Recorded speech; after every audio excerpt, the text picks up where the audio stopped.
ज्या विश्वासाने आम्ही पण त्यांच्याबरोबर उभं राहिलो.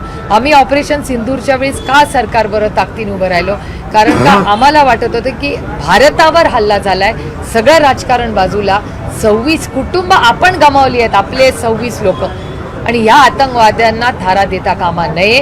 आणि भारत सरकारने, मला आठवतं त्यांचं एक स्टेटमेंट होतं की दिस इज द न्यू नॉर्मल, घर में घुस के मारेंगे. आठवत असेल तुम्हाला सगळ्यांना तुमच्याच चॅनलमध्ये, हां, घर में घुस के मारेंगे आणि दिस इज द न्यू नॉर्मल, की तुम्ही अटॅक केला तर इथून करारा जवाब मिळेगा. पण त्यामध्ये क्रिकेट होतं हे मला खरंच माहिती नव्हतं. मीही तुमच्यासारखी भाबडी होते आणि माझा विश्वास होता की भारत सरकार यावेळेस खरंच काहीतरी करारा जवाब देईल. पण हे दुर्दैव आहे की फक्त मग मला असं वाटतं जे इंदिराजींनी केलं याचा आपल्याला सार्थ अभिमान असला पाहिजे. खरंच तेव्हा करारा जवाब दिला होता इंदिराजींनी, त्यांनी अर्धवट सोडले नव्हतं युद्ध. काही काल जयंत पाटलांनी हाच जागा पकडला आणि भारताची म्हणजे सरकारची वकिली जे करायला गेले होते इतर देशांमध्ये, त्यांनी पण विचार करायला पाहिजे होता, असं स्वरूपाचं त्यांनी